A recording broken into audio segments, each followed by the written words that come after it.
thought you were going to say it depends who you're having sex with. Also that. Trust me, I see dead bodies all the time. Yuck. You never fancied it then? Absolutely not. Welcome to It's a Death Sentence. Thanks. What's your name? I'm Emma Skip. Hi, nice to meet you. And I'm Carrie Smith. Oh, thank Lovely you for, to be here. Thanks for tuning in again, everybody. And for those of you who are watching our new video format, then here we are in our pink thrones. Hi there. Hello. Feels a bit weird, actually, doesn't Feels it? horrible, yeah. So, yeah, this is, if you're just listening, it might sound slightly different because we're trying to get our heads around filming and speaking. Although we've done a couple like this, it is a very different experience, isn't it? Anyhow, today's episode, Sex and Death. Yes. Carrie chose this. Two of the most awkward topics thrown together to make one wonderful podcast episode. So sex and death, smashing them together. Smashing those taboos. Yeah. Getting those taboos right in. It's mad, really, because, like, sex and death are everywhere. Yeah. On the TV. Literally what life's about, really. Yeah, it's all about sex and death. Yeah. You know, so we're going to talk about that. I did a bit of research on it, and I did a bit of research on sort of grief and sex. Yes. And, like, how very you feel interesting. after or when you're in the throes. How of grief. honest are you feeling? Yeah, fairly honest. Fairly honest, I think. Do you think you've ever experienced, and this is why scripts are shit, do you think you've ever experienced increased libido, how diplomatic, an increased libido whilst in grief? I think that definitely, not necessarily in, like, immediately after losing somebody, but in the lead up, knowing that it's going to happen. I think that there was that crave of emotional, physical connection. I think that, yeah, the emotional, physical connection. I also think there's something very unique about, if we compare sex to general exercise, right? I always think it's like it just puts you back in your body. Yes, like there's a grounding. Yeah, there's like a real cognitive and emotional and tactile thing that happens. It puts you back where you are. And I think with grief or trauma or any kind of stress, worry, we've got this tendency to sort of float away from our bodies, become disconnected. We've discussed it in other episodes, haven't we? Like that disassociative type feeling. And I think that I can really, really understand why somebody would want to have more sex when they're feeling like that. And feeling any sort of emotion, any strong emotion, I think it can sort of trigger. But obviously, for some people, it can be the opposite. You can totally not want anything to do with physical contact. You can withdraw. You can be... And both make sense to me. Yeah. It would depend on exactly how you're feeling at that time. And, you know, we're women. We can change our mind. We can do what we want. It's our prerogative, sort of. Yeah. But, yeah, so I was reading up about that and sort of that, you know, grief doesn't just affect, obviously, your mind and your heart. It can affect everything. It can affect the way your body works during sex even. Really? Yeah, like, you know, that you might not respond the same way as you typically always have during sex. So all those things change. And sometimes people want more sex because they just need to feel something other than sad. Yeah. You know? Yeah. Can be used as a distraction tool. Yeah. It could be used as a moment of escapism. So some people drink, some people fuck. Sometimes they go hand in hand. You know, it is. Some people eat. You know, it is whatever it is for that immediate like sort of satisfy, satisfaction. Yeah, so it's just to get some sort of what is it? Satiety. I can't say it. Yeah, I know the word you're looking for. Yeah, yeah, to satisfy them. Yeah. To put it in a less technical term. So I looked at that, and then, like, both are normal responses. If you don't want sex, you know, and also it depends who you've lost. I thought you were going to say it depends who you're having sex with. Also that. I mean, it depends. If somebody does just turn up in your life and they're incredibly good looking and you happen to be single, then actually it's fine. Yeah, absolutely. I mean, there's all those factors, isn't it? But obviously it depends who you have lost. If you've lost a partner. Yeah. Oh, yeah. You know, it probably is the furthest thing from your mind. Yeah. For some people. But maybe it's not. This is it. For some people. There was a lady, and she was on, I caught the tail end of it. she got loads of like negative feedback. She was on a morning TV program talking about something called widow's heat. Have you heard of it? I hadn't heard of it, but I can guess what it is. But what a brilliant title. Yeah. I mean, Sounds like breeding. Yeah, it's that insatiable need to have sex. Wow. During grief. And so is this a term that she coined, or is this a term that is widely used? I don't know if she coined it. I think it's widely used. It's a phenomenon. Yeah. It's a real thing. There's websites about it. There's interesting podcasts that it's about widow's heat. So that's very female. Like we would. Well, you can be a widower as a man. Yeah, okay. But I don't know why I heard it as a woman. Because you think black widow. Yeah, yeah. It just gives the connotation of a woman. Would it not be widower's heat if it was a male? It could well be that. I'm just calling it widow's heat. Okay. It could well be. I may have got it wrong. I hope not. This is a podcast, Karen. No, do your fucking research. Do your research, sweetheart. So it's an intense or sudden urge of sexual desire, craving for touch and need for intimacy. And it can be a normal part of grieving, and sometimes comes from profound grief. Yeah, all of that makes sense to me. It really does. I think we crave things that we know are true, we can feel, that are reliable when we feel out of touch and out of control. Yes. So it makes sense. But I think your point earlier about if you've lost your partner, you may not feel like that. And if you did, it would be quite alarming and potentially difficult to find somebody to satisfy that need. Wow. It might not be that hard. I was going to say. I've never been on Tinder. No. But I'm told it's quite a quick solution. Oh, really? I don't know anything about those things. But yeah. I just think that society don't like the fact that people who've lost a partner might actually want to have sex. I think society still doesn't want to talk about sex. Or death. Or death. And so here we are. Yeah. Yeah. There is a podcast called Sex and Death, or Death and Sex and Money. Money, Death and Sex. Something like that. Yeah. I had to listen to that, but brilliant title. And that show we watched, Dying for Sex. Yeah. Well, you know, yeah. that was all about her. She wanted to have sex, didn't she? She was dying. Yeah, it's and brilliant. She had that the main need. character, and it's all based on a true story, and it came from a podcast, didn't it? Yeah. So the podcast is still available. Yeah, that's what it was. The lead character is Molly, somebody. And her best friend did this podcast with her. Well, she explored elements of her sexuality. She left her partner, didn't she? She did. Unhappy marriage, left him, and knowing she had stage 4 cancer, decided to go off and explore every sexual fantasy she's ever had. Yeah. And they documented it, and it was released after her death, wasn't it? Yeah. And then they've made the TV program, which is amazing. Have you watched it? Yeah, I've watched. I haven't watched it all, but I've watched some of it. Yeah. You know the bit in the hospice with the hospice worker who gets really excited about the transition into death. Yeah. I thought she was brilliant. Yeah. It was very kind of afterlife Ricky Gervais type. It was very funny. Yeah. But you know that's obviously a normal reaction, but people don't talk about it. Yeah, and they certainly don't publicise it. No, so if she's felt it, somebody else has felt it. Yeah. So I thought it was really fascinating. I think we are all under the impression that when you lose a partner or when you're in grief, you should be sad and sexless. That's it. Yeah, and also if you're poorly, we think of that like we think about sex as like virility, so being super fit and healthy and young and gorgeous. But of course, sad, saggy old people have sex as well, don't they? Who says they're sad? They might be happy. Well, I'm just saying, saggy it's just as a. Yeah. And what I'm saying, my point was like, yeah, absolutely. everybody does, but I think with the way we like societally, how we look at people having sex would be, you know, not through grief, not through sadness, just through being happy and gorgeous and young. Yeah. We don't like to think about anybody else having sex. Sad people having sex, bereaved people having sex, old people having sex.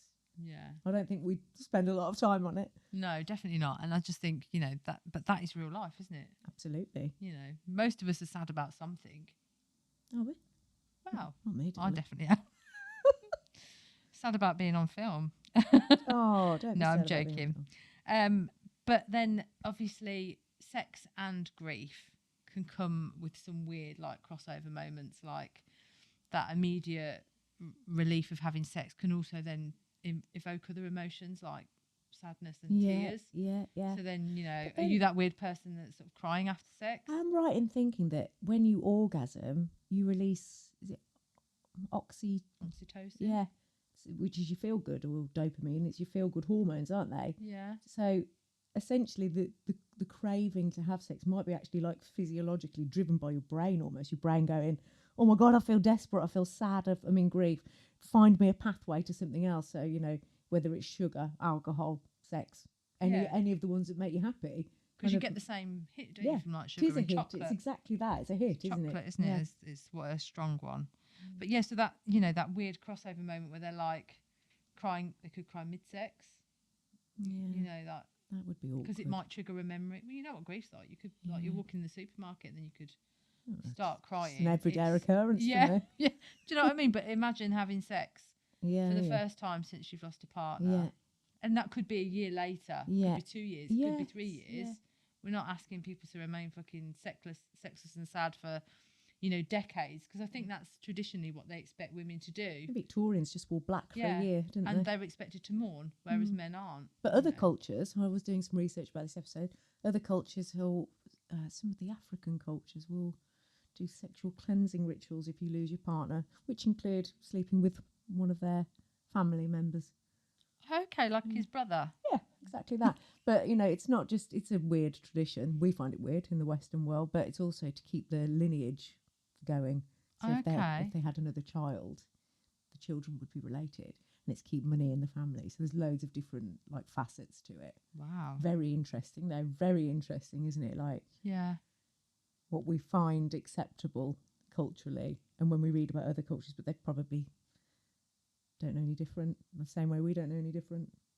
Yes. Very interesting. Speaking of different cultures, have you heard, in fact, I don't know whether you might have told me about this. My French isn't good. Le petite mort. Oh, the little death. Yeah. It wasn't me. It was a friend of ours when we went for lunch. Yeah. Which means orgasm, which is an orgasm. Yeah, well, here it says in French culture, the phrase le petite mort, the little death, refers to the feeling of orgasm. This is the feeling of orgasm. I'd like to think you're actually having one. Linking the peak of sexual desire with a temporary loss of consciousness or intense death-like release. I mean, how do you feel about that? I quite like the saying. Yeah, but I mean, would you say that having an orgasm would make you feel temporarily dead? No, but I mean, I wonder if that is how you feel when you die. Well, yeah, because you see a lot. Orgasm is like a moment where nothing else can exist in that moment, can it? You can't start to think about something else in that absolute moment because you're completely lost to it. Yeah, it's so physical, isn't it? But I wonder if that's what death's like. Ooh, that's interesting. That moment of death, I wonder if just one long euphoric orgasm. Just like that moment might be the same as having an orgasm. I don't know. Could you imagine? Well, it would make it more palatable, wouldn't it? You're going to die, but you'd enjoy it. Just go. You'd have a great time. Yeah. Only get to do it once, though. Yeah. Wow. Yeah, very interesting. Yeah, I like that. And do you remember the word thana? I can't remember which episode. Thanatophobia. Yeah, so thanatophilia. Have you heard of this? What's something to do with the body? Cultural narratives, including literature and psychology, have explored the dark attraction between death and sex, sometimes termed thanatophilia, sexual attraction to death itself. This is like serial killer territory, isn't it? Yeah, and what's Ted the other Bundy. one when they have sex with a dead person? Necrophilia. Yeah, I mean that's the thing, isn't it, that people do. Being sexually attracted to death can't be okay, can it? No. And definitely not having sex with a dead person is also not okay for loads of reasons, But it's very bizarre. It's very bizarre, but it does happen. I think it was. But being this thanatophilia, I'd never heard of. No. Being sexually attracted to death. I watched. I mean, it was not like me to watch a serial killer documentary or program, but I did happen to watch one on. I think it was the Jeffrey Dahmer one. Did you watch that? Of course, I didn't. No, but I'm sure it might not be him, so I could be wrong. One of the ones that I watched, the killer, had a job in a butcher's and was physically stimulated or sexually stimulated by the organs, by Wow. looking at the organs.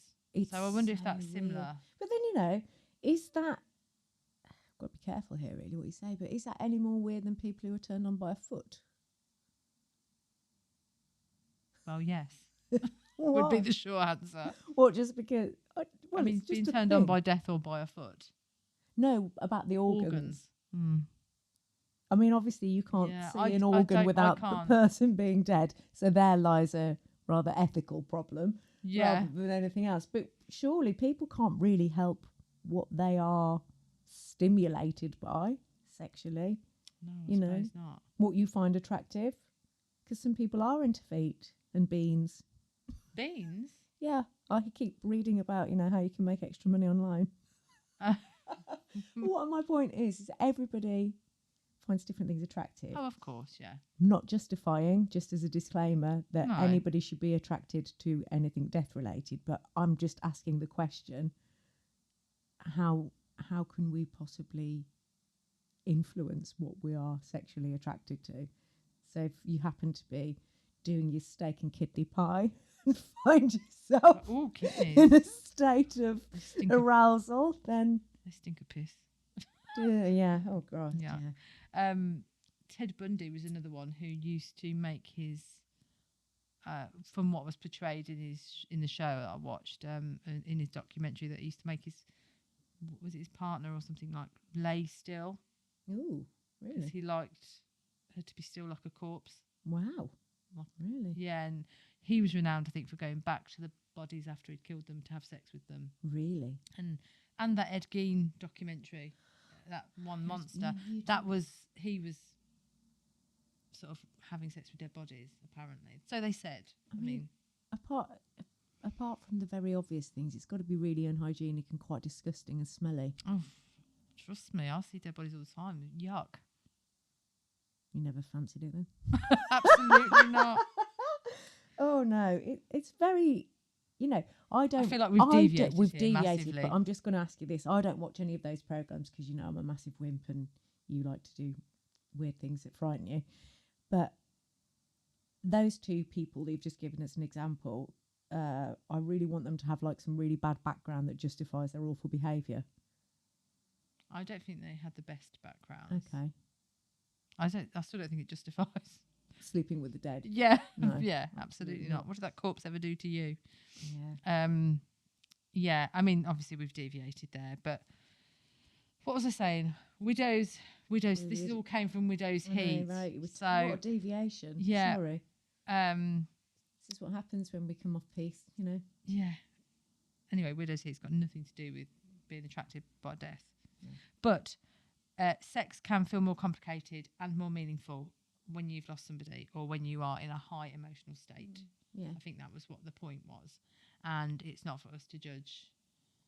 People were really judgy about this woman who shared this experience, but it's obviously something that a lot of people feel, because if you look online, there's lots of information out there. And But lots people are judgy online about everything. Oh, I they know. like Don't I know it? little shitty troll people, like just making their comments. But what I'm personally think it makes complete sense to me that you would feel that way in bereavement and loss. And like I said to you before, it's not always about the sex. Sometimes it's about the, Closeness. the touch, skin hunger. Yeah, they want, skin hunger. I've never heard of that. They want someone to hold them. Yeah. And that can be just as satisfying. But they say that this widow's heat happens at any time, but it appears normally around 4 to 6 months after loss. Right. So that's interesting. That's That's the research. interesting. So the research is actually showing a pattern. Yeah. That's interesting, isn't it? 4 to 6 months, as we know. We've just done an episode on 6 months in, haven't we? Yeah. 6 months in, 6 months under, whatever we called it. But that was an episode reflecting on how we felt after our significant losses that aren't partners at 6 months in. And I think emotionally there is an acceptance. So perhaps that does tie in with feeling this widow's heat, for example. Like if you were grieving a partner, 4 to 6 months may be the time in which that you I don't know. I'm just Yeah. hypothesizing. Yeah. I don't know. And I think, at that point as well, sometimes you're sort of fed up of talking about your grief and your loss to people, and you're not over it, but it's almost like there needs to be an outlet of some sort, some sort of emotional connection or physical connection, other than just like pure sadness all the time. I can't even imagine how difficult it must be to go through that. So I certainly wouldn't be judging anyone. I know a lot of people are judgy about it. You grieve how you want to grieve. And some of the resources online, there's the 7 Deadly Sins of Widows, chapter 2 dating, which is obviously like chapter 2 is in like post-death, which was quite nice. Widowsfire.com is like a resource, and the Widow's Handbook. So, very interesting. And then there's something that says, when is the right time to lose a widow's virginity? And that's a real term they use, like having the next partner. Sex for the first time after having lost a partner. And I think that is totally individual. Like, when is the right time? Who are we to say? Because we've not been in that position. And, is it really truly different to just having a marriage breakdown and separating? I know that it's different in the sense that person isn't coming back, but from the viewpoint of moving on from somebody. Well, yeah, I suppose it's the same physically, isn't it? Yeah. If definitely not emotionally, and it all depends on the individual circumstance, doesn't it? Because it could be from. It's our disclaimer for everything, so we never get in any trouble. Yeah, but it's true, isn't it? It's true. Horses for courses, and it's true. Interestingly, I watched a program last night that was to do with female sexuality. Very interesting. This one scientist, she was really trying to champion the female orgasm, particularly as to be used for pain management and sleep issues. Which, again, completely ties in with grief, ties in with like bereavement and loss and all the rest of it. So lots of people, let's say, are prescribed sleeping pills or anti-anxiety and things like this. And she's doing this whole field of research around the orgasm, basically doing more for your body than anything like that ever will. So you go to the doctor and they say, you, madam, need 2 orgasms nightly for at least 6 weeks. Literally, they did a little sketch where they like had a GP prescription pad and just put like vibrator on it. It was brilliant. Really good program. And One rampant rabbit. Forgotten what it's called, but yeah, very good. But interesting, isn't it? They all tie in. I suppose, it could be the cure to a lot of things, couldn't it? But yeah, that was all I thought it was very interesting, the link between sort of sex and death. And apart from things like, having sex in grief, there's all obviously the things that we've briefly touched on there with people, serial killers, but sex and death go sort of hand in hand, don't they? There's lots of crimes of passion, people killed. It's also something very like there's a reincarnation thing going on here as well, isn't there? On some level, that it's all part of life. It's all part of the lifeline, isn't it? So, death, sex, birth, death, sex, birth. It's just how it works. So it's just the circle of life. It is. I often think about it when we lost Dad and my sister was pregnant. So there's one in and one out.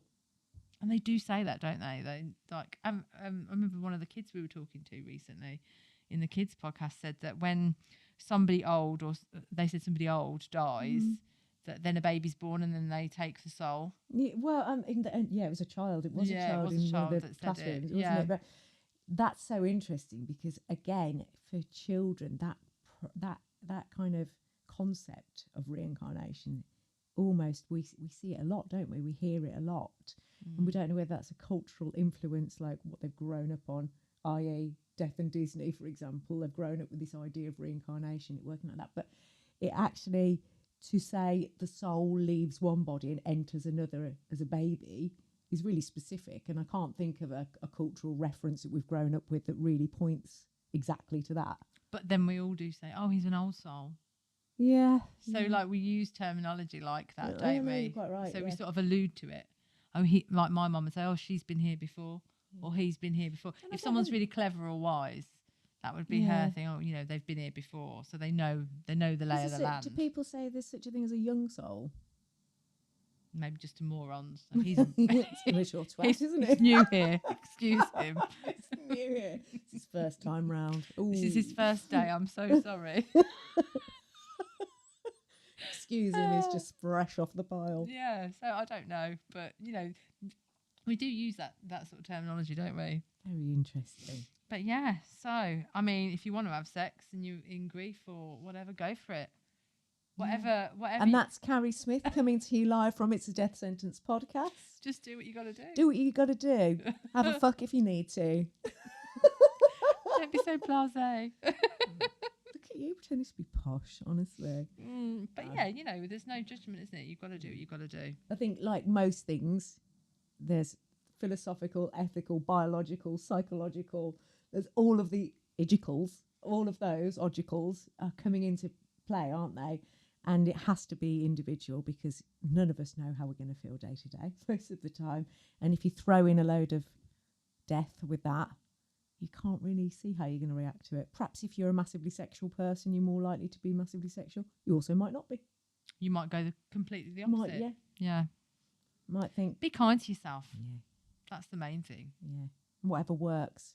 Apart from don't have sex with dead people. Don't do that. No, don't do that. And obviously be careful. What if you're going to? No, like just in general. Like Oh, if yeah. you go, be careful, guys. So, be careful. Look after your bodies. Oh, are you talking contraception? Yeah. Okay. Protection, I was thinking more. Carrie Smith coming in with a contraception. Stop full naming me. I really like full naming you on this episode. Mm. Well, it's been a pleasure. Yeah, as always. We're dying to talk to you. And we'll see you next time. It's a death sentence.